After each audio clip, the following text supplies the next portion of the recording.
Bom, quero então convidar os irmãos a abrirem comigo a palavra de Deus na carta de Judas, tá? Estamos estudando essa carta de Judas.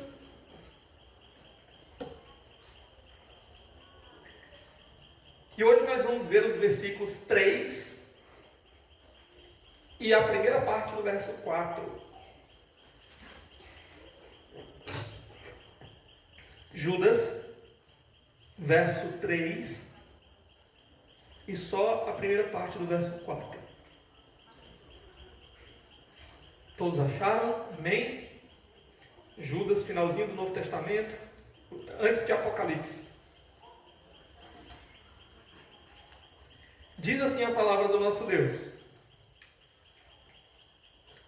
Amados, embora estivesse muito ansioso por lhes escrever acerca da salvação que compartilhamos, senti que era necessário escrever-lhes insistindo que batalhassem pela fé, de uma vez por todas confiada aos santos, pois certos homens, cuja condenação já estava sentenciada há muito tempo, infiltraram-se dissimuladamente no meio de vocês. Até aqui, vamos orar nesse momento.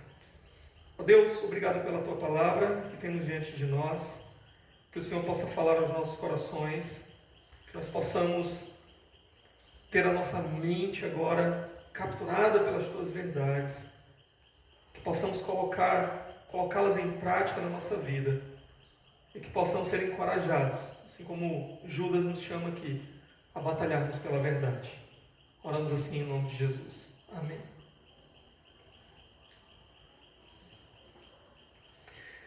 Meus irmãos, deixa eu começar contando para vocês sobre um personagem da história da igreja, chamado de um dos pais da igreja cristã. O nome dele era Atanásio. Atanásio, ele era um crente, muito dedicado, tinha sido separado para ser um diácono da igreja e servia na igreja, quando de repente nos seus dias apareceu um homem pregando, e esse homem se tornou muito popular. O nome desse homem era Ário, ok? O que Ário ensinava? Ário ensinava que Jesus, ele era a maior, a mais bela, mais magnífica de todas as criações de Deus. Então, quando Ário começou a pregar isso, essa mensagem ela se tornou muito popular, porque ele também era um compositor. Então ele compunha músicas, ele cantava músicas, e nas suas músicas ele dizia: houve um tempo em que o verbo não existia. Se referindo àquele texto de João, capítulo 1, no princípio era o verbo estava com Deus e o verbo era Deus. Então ele dizia: houve um tempo em que o verbo não existia, Jesus não existia. Então algumas pessoas começaram a entrar em conflito sobre esses ensinamentos diários. Então eles fizeram um concílio para tentar resolver a questão. Então vieram pastores de vários lugares do mundo daqueles dias, se reuniram ali para discutir esse assunto. E Atanásio estava lá entre aqueles pastores. Atanásio estava lá como uma espécie de secretário daquele concílio. E ele viu então que começou a ser a debatida a questão. E a questão é, Jesus sempre existiu? Jesus, ele tinha uma natureza, uma essência igual à de Deus o Pai? Ou Jesus, ele era maior de todas as criaturas, mas ele não era Deus? Ele tinha uma essência diferente, ele era inferior. Então, essa era a questão que estava sendo debatida. E ali, os debates acirrados, alguns começaram a pensar: não, que tal a gente propor um meio termo? A gente vai dizer que Jesus, ele é de uma essência parecida com a do Pai. E eles usaram uma palavrinha grega. A palavrinha grega era homoiousios. Jesus, ele era homoiousios com Deus Pai. Sua essência era semelhante. Atanásio viu aquilo e disse: não, está errado isso daí. Porque se ele é aquele que nos salvou, e a Bíblia é bem clara dizendo que Deus é o nosso Salvador, então nós somos salvos por uma criatura, por maior que ela seja, e não por Deus. E nós então adoramos nas nossas reuniões uma criatura e não a Deus. Nós cometemos assim idolatria. Então Atanásio ele começou a perceber os problemas dessa doutrina, que era muito parecida com o que hoje os testemunhos de Jeová pregam, ok? E ele disse, não, Jesus ele não era homoiúcios, ele era homúcios, só mudava uma letrinha, um izinho. Homúcios significava, ele é da mesma essência, da mesma natureza de Deus. E Atanásio, irmãos, ele lutou por essa doutrina da plena divindade de Jesus. Jesus ele é 100% homem, mas ele é também 100% Deus. Ele tem uma natureza igual à de Deus Pai. No princípio era o Verbo, e o Verbo estava com Deus, e o Verbo era Deus. Desde sempre Jesus foi Deus, e ele vai lutar por essa verdade até o final da sua vida. Atanásio, irmãos, depois ele vai se tornar um bispo, vai ser consagrado a pastor, bispo de Alexandria, cidade de Alexandria. E durante esse período dessas batalhas acirradas, ao longo da vida de Atanásio, passaram 5 imperadores. E às vezes, alguns imperadores, eles começavam a dar lugar à doutrina de Ario. Eles apoiavam os defensores de Ario. E Atanásio, então, nesses momentos, ele passava por muitas dificuldades. Atanásio, como pastor ali na sua igreja, irmãos, Atanásio era baixinho, viu? Era um baixinho assim, da pele escura, moreno. Ele tinha um apelido, chamava ele de o Anão Negro. Mas ele era um baixinho valente. Né? Ele batalhava, ele estava ali para brigar mesmo pela verdade de Deus. Tá? Então Atanásio, mesmo já bispo, olha o que as pessoas faziam. Os inimigos de Atanásio, eles apresentavam falsas acusações contra ele. E tentavam trazer ali testemunhas para condenar Atanásio. Certa vez, um homem inventou que Atanásio, ele era metido com magia negra. E Atanásio, então, ele fazia os rituais de magia para deuses falsos ou para o diabo. E que Atanásio, certa vez, ele teria cortado a mão de um outro bispo lá chamado Arsínio. Não lembro se ele era bispo, mas alguém que trabalhava na igreja. Arsínio, ele teria arrancado a mão dele, decepado a mão dele para usar essa mão dele para fazer magia negra. E no dia do julgamento lá de Atanásio, trouxeram uma mão toda ressequida para dizer, ó, está aqui a prova.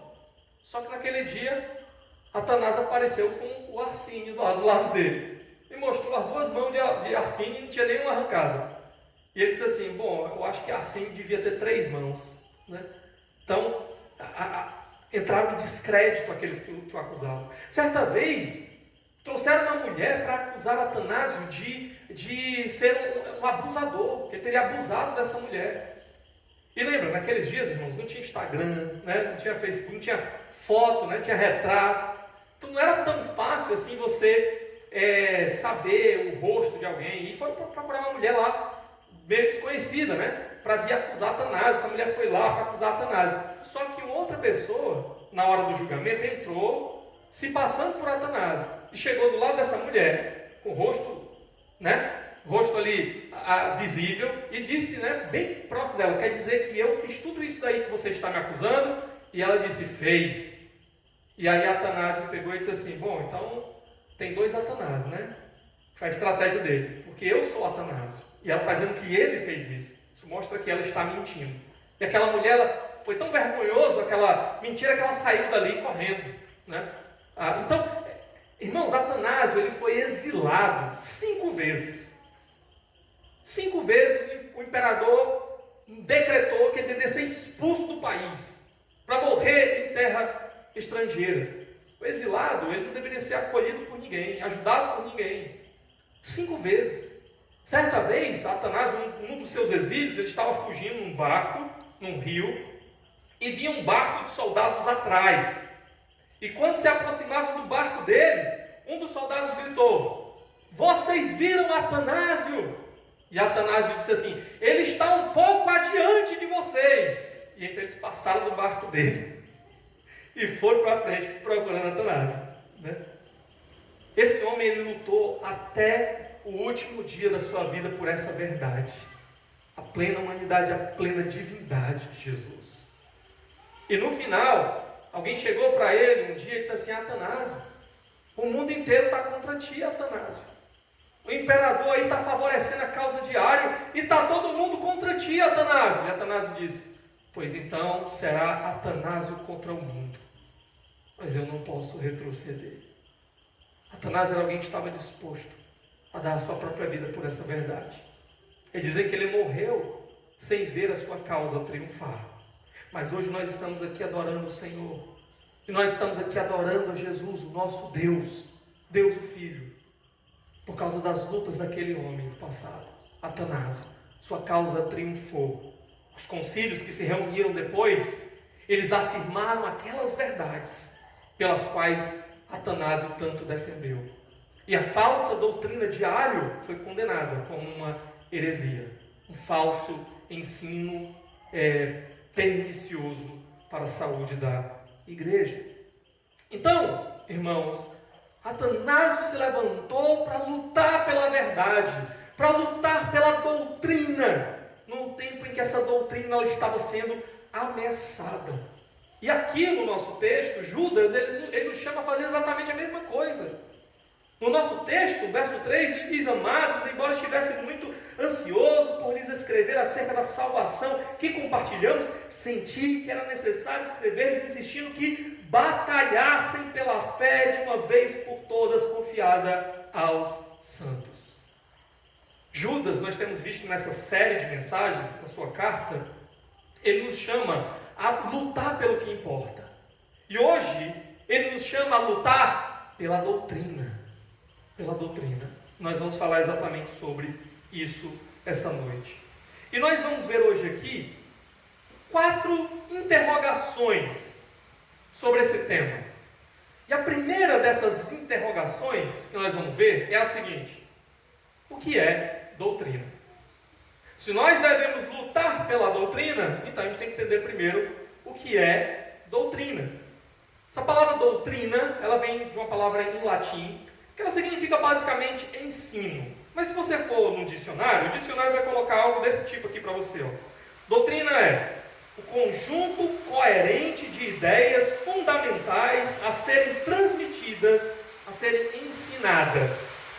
Conjunto de ideias coerentes e fundamentais, basilares ali, que devem ser transmitidas, que devem ser ensinadas. Essa é a definição do dicionário para a doutrina. Conjunto de ideias básicas contidas num sistema. No nosso caso aqui, um sistema teológico, tá? Um sistema religioso, digamos assim. Então, essa é a ideia de doutrina. Nós ensinamos aquelas verdades fundamentais que regem a nossa vida. Basicamente é essa ideia de doutrina. E quando o verso 3 ele fala aí, a fé entregue aos santos, nós perguntamos, que fé é essa que foi entregue aos santos? Geralmente a gente pensa em fé como aquela confiança que nós temos em Deus, aquela atitude de confiar, de depender em Deus. Sim, fé na Bíblia muitas vezes ela vai aparecer com esse significado. Mas aqui, fé, ela é mais do que isso. Fé aqui é um corpo de doutrinas. Fé aqui é um conjunto de ensinos que foi entregue aos santos. Se você parar para olhar essa palavrinha, entregue, a fé que foi entregue, essa palavra ela é utilizada geralmente para se referir a uma tradição que é passada de alguém para outra pessoa. A ideia aqui então é que nós recebemos uma fé, nós recebemos um corpo de ensinos, tá? Nós recebemos uma mensagem com verdades ali, isso nos foi entregue, e é por isso que nós somos chamados a lutar. Aqui na carta de Judas, tá? Por que esse corpo de verdades, cujo ponto central, sem dúvida nenhuma, é o Evangelho, é a boa notícia, por que ele é chamado de fé aqui? Porque são nessas verdades que nós devemos colocar a nossa fé. São nessas verdades que nós devemos crer. E por elas, portanto, nós devemos batalhar. Então, é a doutrina, o ensino que nos foi passado, que nos foi entregue. Judas está nos chamando a lutar por ele. É a base do que nós cremos. É muito interessante que no passado os cristãos, eles usavam uma expressãozinha que tem sido perdida, mas eu já ensinei aqui na igreja, né? Uma definição que eles diziam sobre a Bíblia. Dizia assim, ó, a Bíblia é a nossa única, ou o nosso único manual de fé e prática. O que eles estavam querendo dizer com isso? Na Bíblia nós encontramos aquilo que nós devemos crer e o modo como nós devemos viver. É o nosso manual, é a autoridade final para nós. Tudo que alguém nos disser acerca do que nós devemos crer ou de como nós devemos viver, se não tiver fundamentado na palavra de Deus, na Bíblia, então nós podemos rejeitar. Porque a Bíblia é essa autoridade final, é esse manual de fé e prática.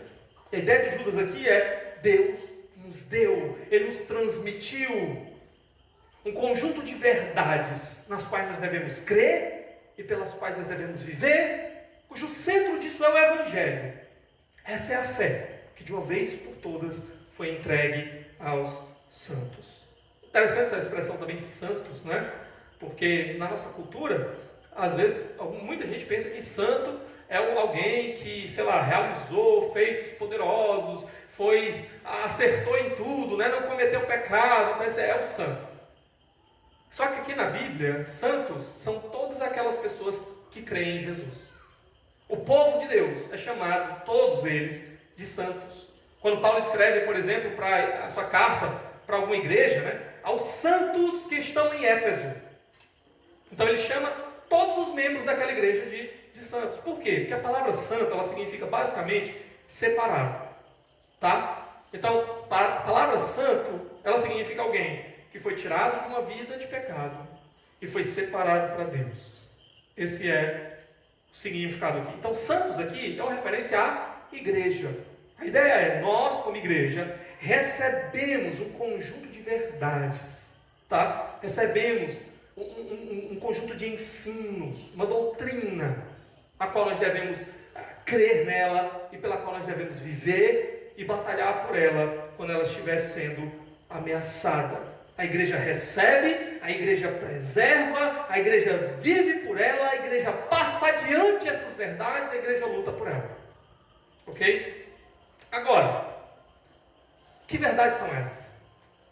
Que fé é essa que foi entregue aos santos de uma vez por todas? Que doutrina é essa? E aqui nós temos a nossa segunda interrogação. Que doutrina? Ok? A primeira, o que é doutrina? A segunda, que doutrina é essa?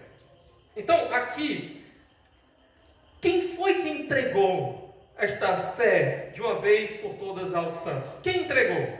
Olha comigo no verso 17. O verso 17 diz assim: todavia, amados, lembrem-se do que foi predito pelos apóstolos de nosso Senhor Jesus Cristo. Ok? Quem nos entregou esta fé? Esse corpo de doutrinas, ele é uma revelação que foi dada por Deus. Deus mesmo comunicou essas verdades.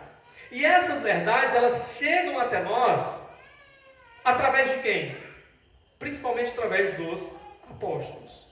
E o que essa mensagem dos apóstolos, ela envolvia? Primeiro, ela envolvia a revelação de Deus que ele já tinha dado antes deles, todo o Antigo Testamento. Os apóstolos vão mencionar todo o Antigo Testamento nos seus escritos, nas suas cartas, nas suas pregações. Ela vai envolver também a última mensagem que Deus deu aos homens nos últimos tempos, através do seu Filho Jesus. Ele é o Verbo que se fez carne e habitou entre nós.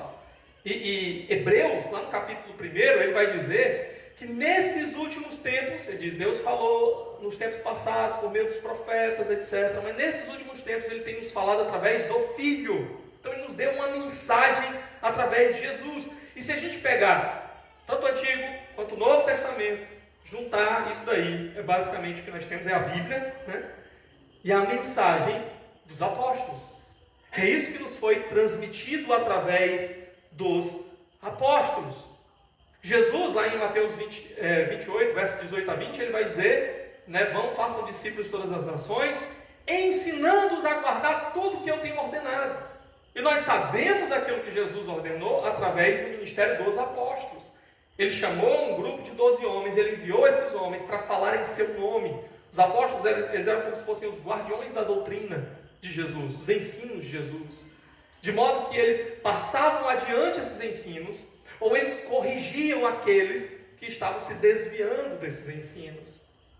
Então essa mensagem que nós recebemos, tá? Essa tradição é o ensino dos apóstolos, é o que nós encontramos nas Sagradas Escrituras. Aqui nos dias de Judas ela estava chegando ao fim, né? Terminando de ser escrita. O Senhor já tinha revelado através de Jesus, através dos apóstolos. Os apóstolos estavam apenas aqui escrevendo essa revelação, terminando de escrever essa revelação. Hoje nós já temos isso completo nas nossas mãos, essa revelação completa nas nossas mãos, a palavra de Deus, ok? Agora, Paulo, no texto que a gente sempre lê sobre a ceia do Senhor, né, 1 Coríntios 11, verso 23 em diante, ele vai dizer o quê? Eu passei para vocês o que eu recebi. Falando acerca do Evangelho, falando acerca da mensagem da ceia. O que ele está falando ali? Ele recebeu essa tradição, ele recebeu essa doutrina, esses ensinos, e ele passou adiante. Estava cumprindo aquilo que Jesus disse, né? Ensinando tudo que eu vos tenho ordenado. Quando a gente vai para Timóteo, por exemplo, Paulo ele fala para Timóteo, Timóteo, aquilo que você aprendeu de mim, a doutrina que eu passei para você, você junta homens fiéis e você passa adiante para eles. Essas verdades é como se fosse um bastão que nós recebemos, palavra de Deus, e nós transmitimos a outros. Nós passamos adiante essas verdades.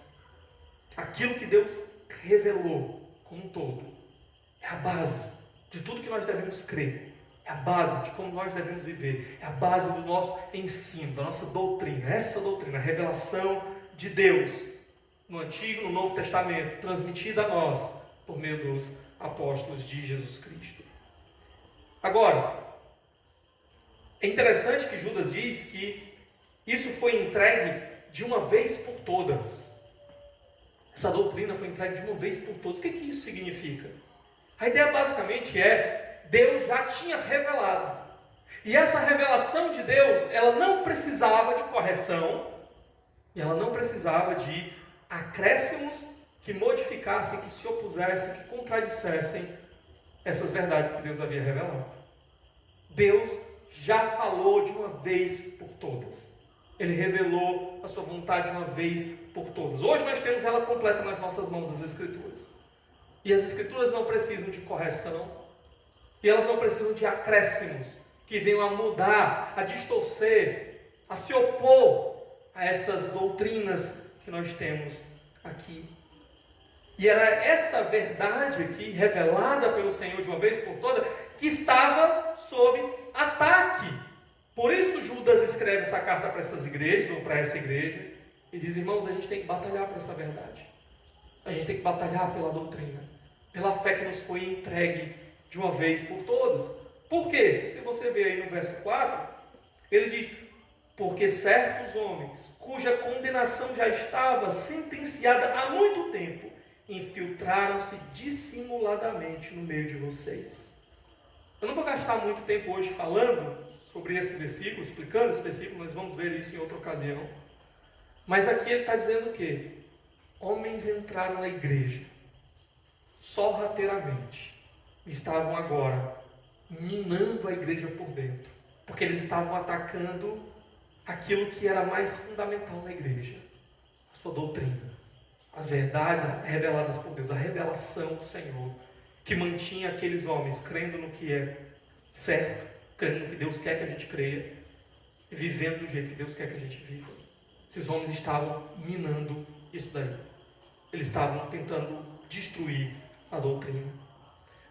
Paulo já tinha dito lá em Gálatas capítulo 1, mesmo que um anjo vindo dos céus, ou eu mesmo, anuncie para vocês um evangelho diferente desse que foi anunciado por vocês já receberam, que já foi revelado, seja maldito, anátema, condenado. Porque essa doutrina, essa verdade, ela não pode ser mudada, ela não pode ser torcida, desfeita. E esse era o problema que estava acontecendo aqui. E por que essa carta ela é relevante para nós hoje? Porque, meus irmãos, esse problema não parou no primeiro século. Ele existe até hoje.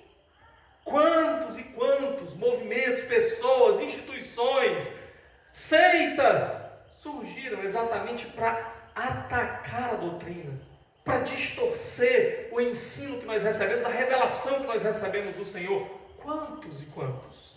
Eu poderia citar para vocês alguns. Eu já mencionei aquele antigo herege, Ário, que tem discípulos até hoje nos nossos dias. O movimento dos Testemunhos de Jeová, por exemplo, que segue essa mesma ideia. Jesus, eles negam a divindade de Jesus. Jesus não é Deus. Esses homens, eles têm uma versão bíblica deles, chamada de Tradução do Novo Mundo, que nada mais é, irmãos, do que uma distorção das Escrituras, para tentar encaixar ali as suas falsas doutrinas. Eles não vão dizer que eles são contra a Bíblia, mas eles apresentam a Bíblia substituta, e dizendo, essa daqui é a verdadeira. E essa Bíblia deles, ela distorce, ela é contrária a todas as outras Bíblias que nós podemos encontrar. Por exemplo, em João 1, versos de 1 em diante, sabe como eles vão traduzir? No princípio era o verbo estava com Deus, e o verbo era Deus. A ideia é que, e bota Deus com D minúsculo. A ideia é que Jesus, ali não era Deus realmente, de fato. Era um negócio menor do que Deus. Algo menos do que Deus. Só para vocês terem uma ideia, como a doutrina ela continua sendo atacada.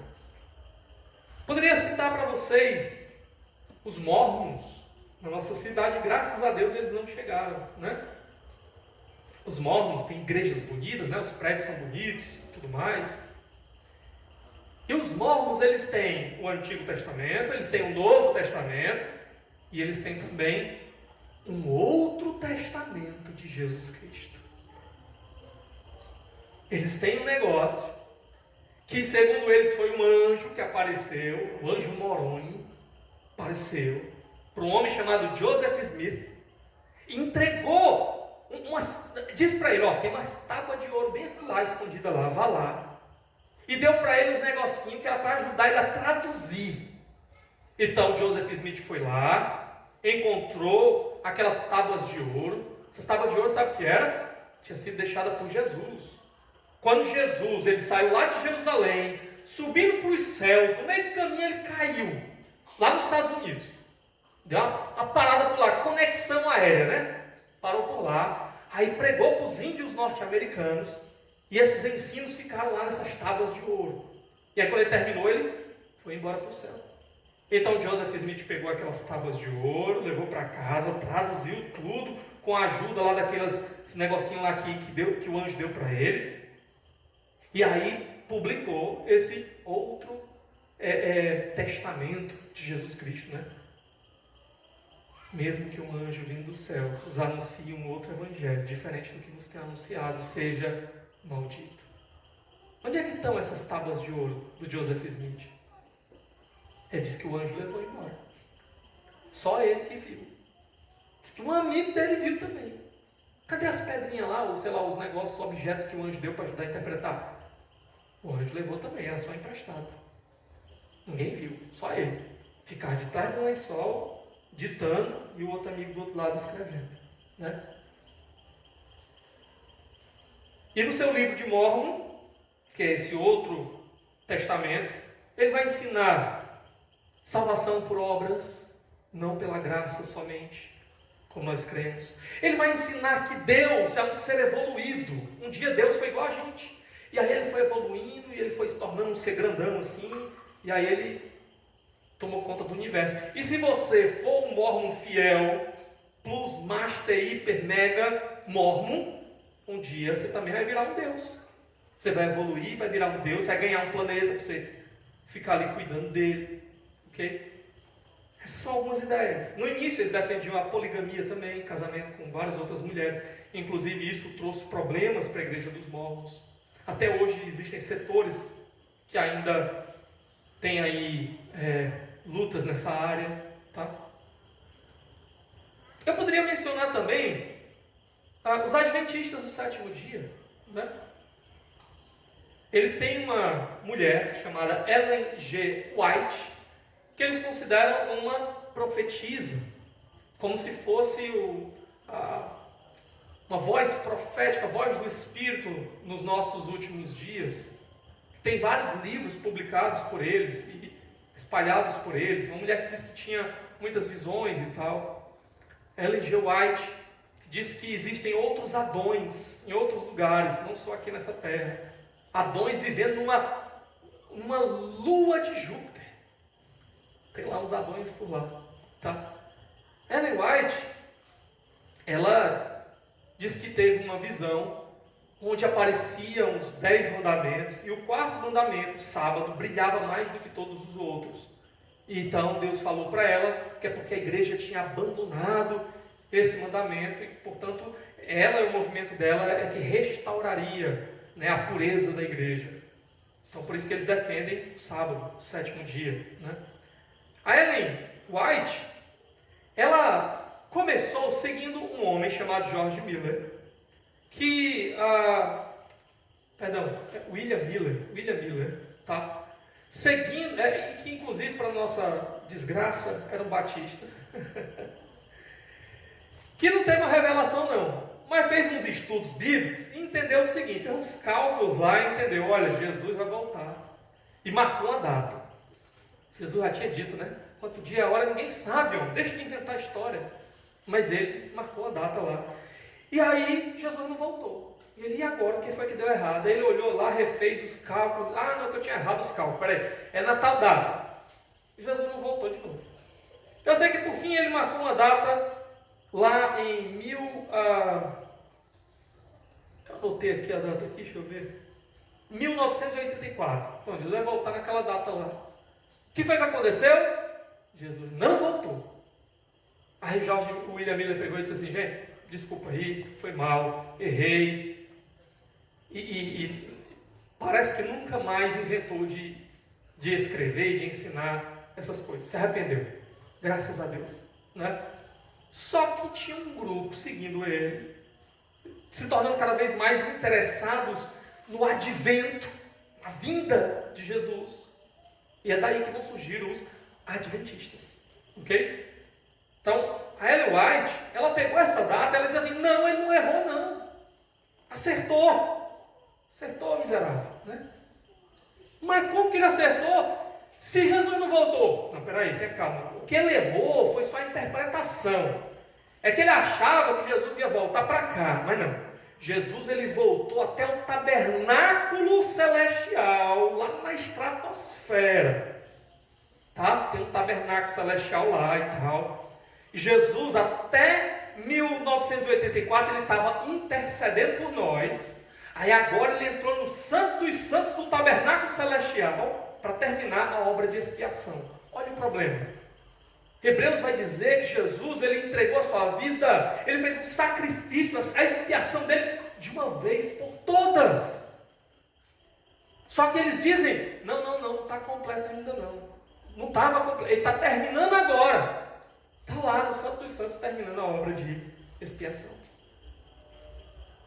Então, meus irmãos, a gente poderia mencionar aqui tantos mais. Quantos têm se insurgido aí, se auto-intitulando apóstolos e tudo mais, e pregando mensagens que nada tem a ver com a palavra de Deus, com a doutrina que nós recebemos, negando essas verdades, se opondo a essas verdades, distorcendo essas verdades, encaminhando as pessoas para longe do Evangelho, com outro Evangelho. E nós passaríamos aqui noites e noites falando, se fôssemos entrar em cada uma das seitas, das heresias, dos desvios doutrinários que nós encontramos aí afora. Mas a questão é, O que nós aprendemos com tudo isso daqui? E aqui entra a minha terceira interrogação, e aqui nós já entramos num momento em que eu vou trazer algumas aplicações para nós. O meu terceiro e quarto ponto dessa noite aqui, minha terceira e quarta interrogação, traz exatamente aplicações dessas verdades para nós.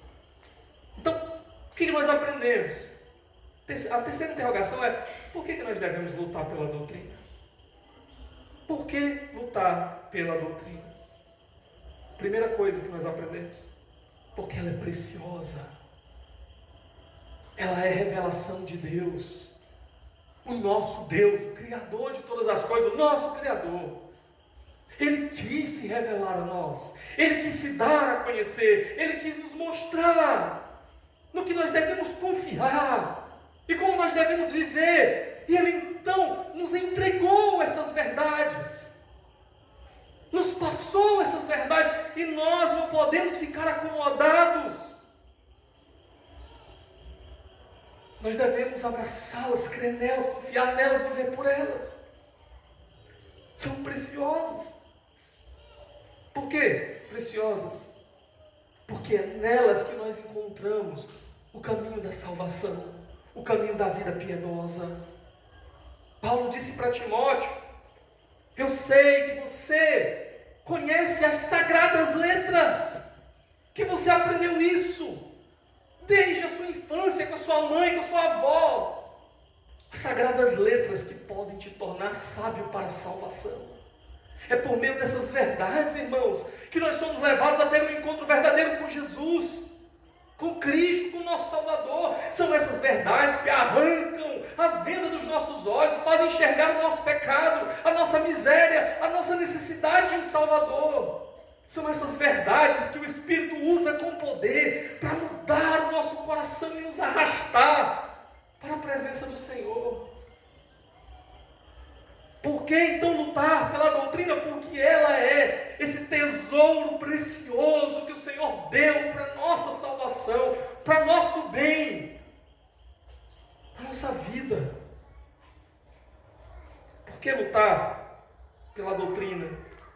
Porque ela está constantemente sob ataque. Porque a cada dia que passa se levantam mais e mais falsos mestres.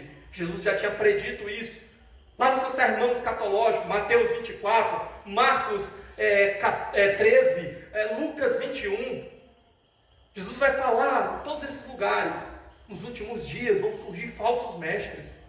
João já tinha dito: muitos anticristos saíram pelo mundo. A verdade, ela está sempre sob ataque, sempre sob ataque. Por isso nós temos que estar vigilantes, por isso nós temos que batalhar por ela. Por isso que nós temos que lutar pela doutrina.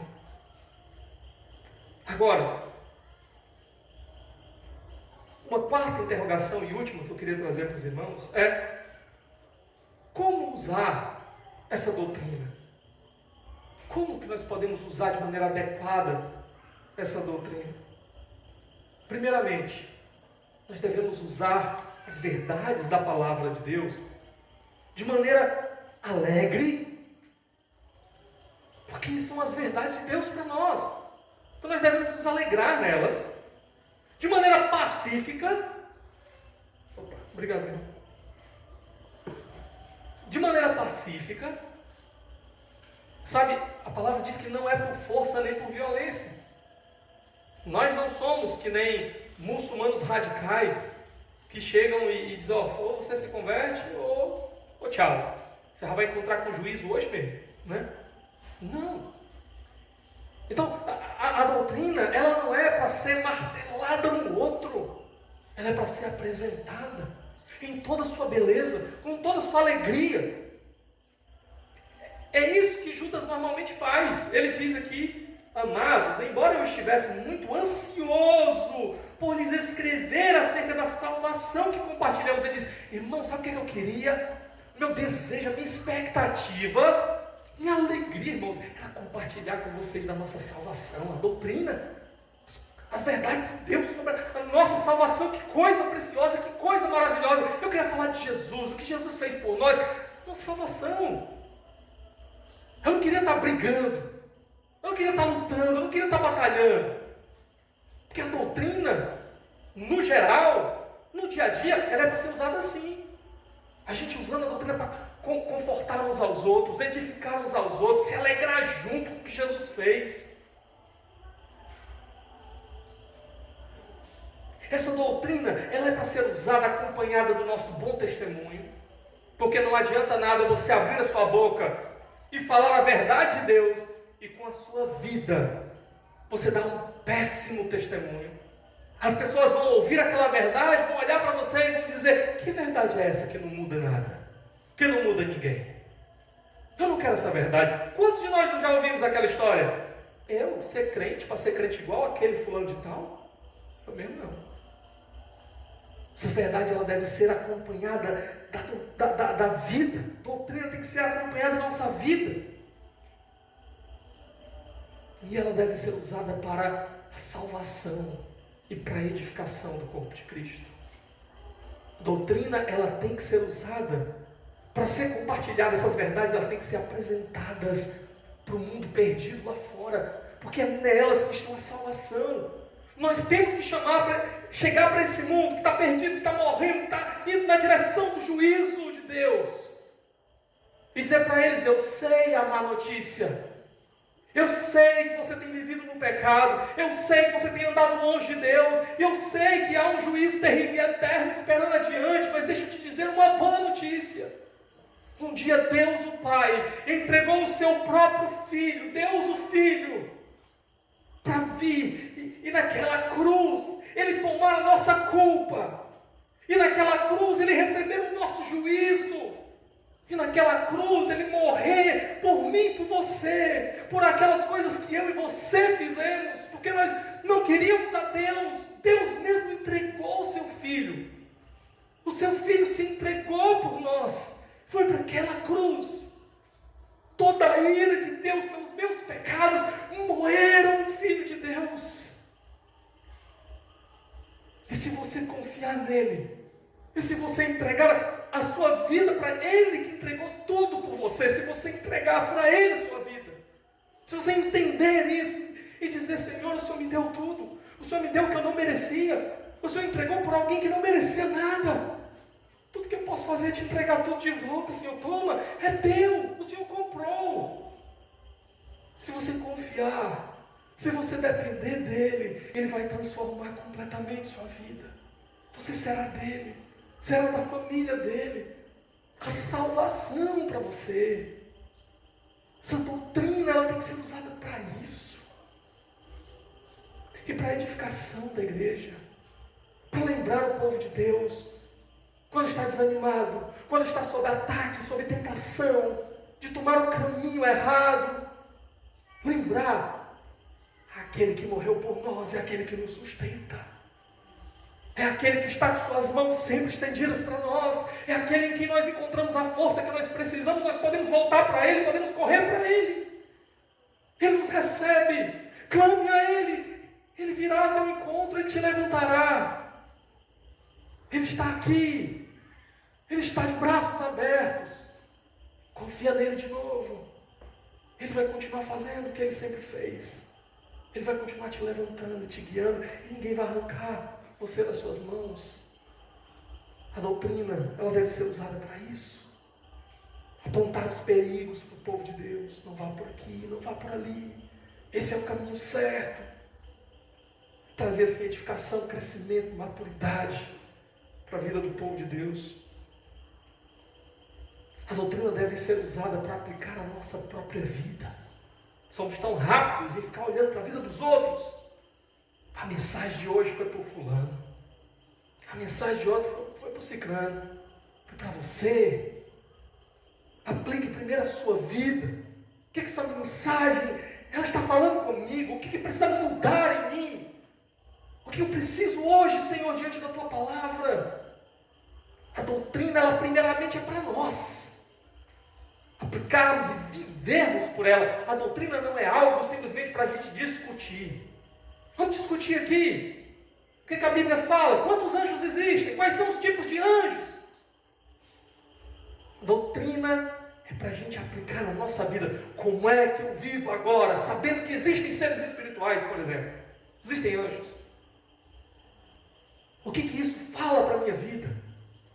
Como é que eu vivo agora sabendo que o Filho de Deus morreu na cruz, para que todo aquele que nele crê não pereça, mas tenha vida eterna? Como é que eu vivo agora diante dessa verdade? A doutrina, ela não é para ser usada com o objetivo de ganhos pessoais, de lucro, como um comércio. Falsos mestres estão fazendo assim, para manipular pessoas em favor próprio. A doutrina não é para isso. A doutrina não é para ser distorcida, para encobrir os meus pecados. Quantos falsos mestres têm feito isso? E às vezes crentes também. Começa a enveredar pelo pecado, aí já começa a procurar na Bíblia um jeito, dá um jeitinho brasileiro ali, para eu continuar pecando e ter uma desculpa piedosa para dar. Quantos eu já tenho visto fazer isso? A doutrina não é para isso, é para nos corrigir, para nos colocar no caminho certo. A doutrina, ela é para ser usada com fidelidade, com muito cuidado e com zelo. É para a gente estar o tempo todo, Senhor, o que o Senhor realmente disse aqui, o que o Senhor realmente quer aqui. Me ajuda a entender, a viver de acordo com isso, Senhor. Porque a doutrina, esse ensino, essa revelação, é nada mais, nada menos do que a vontade de Deus para nós. Então nós temos que ir com muito cuidado, com muito zelo, buscando, Senhor, qual é a vontade do Senhor para mim. Qual é a vontade do Senhor para mim? E ficarmos do lado dessa vontade, seja o que for. Seja quem for que se levante. Assim como Atanásio, que nós vimos no começo. O mundo está cada vez mais se levantando contra nós. E pode ser um dia que todos eles se levantem e virem as costas, e só nós fiquemos ali no meio da multidão. E a resposta que nós vamos ter que dar é a mesma que Atanásio deu. Então vai ser Atanásio contra o mundo. Eu vou ficar do lado do Senhor. E aqueles que não quiserem ficar do lado do Senhor, eles vão responder diante do Senhor, mas eu vou ficar do lado do Senhor. Essa é a resposta que os homens piedosos do passado sempre deram. Eu e minha casa serviremos ao Senhor. Vocês escolhem o que vocês vão fazer. Eu e minha casa serviremos ao Senhor. Sabe, Martinho Lutero, lá no século XVI, foi levado diante do imperador. E os líderes ali da igreja estavam diante dele. E ele achou que ele tinha ido para lá para discutir as verdades que ele estava pregando. E para mostrar, ó, gente, a Bíblia diz isso aqui, ó. Vocês discordam de mim, me mostrem onde é que eu estou errado. Vamos conversar e eu estou pronta. Eu quero obedecer a Deus, a palavra de Deus. Se eu estou errado, eu vou me pedir perdão aqui, eu vou mudar. Só que quando chegou lá não tinha nada disso. Quando chegou lá, eles vieram até Lutero e disseram: você nega tudo que você escreveu, negue tudo que você ensinou, ou então você vai ser condenado. E Lutero sabia que ele ia sair morto dali. E Lutero disse o seguinte: ó, me dá um dia para eu revisar as coisas que eu escrevi. E se eu tiver realmente errado, eu vou pedir perdão aqui, eu renego tudo que eu ensinei. Passou um dia, Lutero analisou tudo. Quando ele chegou lá diante deles, ele disse assim: ó, a minha consciência está cativa à palavra de Deus. E daqui eu não posso voltar atrás. Eu não posso ir contra a consciência. É perigoso ir contra a consciência. Se vocês me mostrarem pela palavra de Deus, eu mudo. Mas se não, aqui estou eu. E que Deus me ajude. E ele só não morreu, porque o príncipe apoiou ele e mandou sequestrar ele, para ele não morrer nas mãos do imperador. Judas está nos chamando aqui, irmãos. O que é que vocês têm? Apenas um corpo de ideias na cabeça de vocês, as quais vocês gostam, estão dispostos a abraçar essas ideias? Eu estou chamando vocês para mais do que isso. Eu estou chamando vocês a convicção. Convicção não é só defender algumas ideias. Convicção é viver por elas e morrer por elas, se necessário for. Então, vamos lutar pela verdade. Vamos lutar pela fé, pela doutrina, que de uma vez por todas foi entregue aos santos. Vamos orar nesse momento?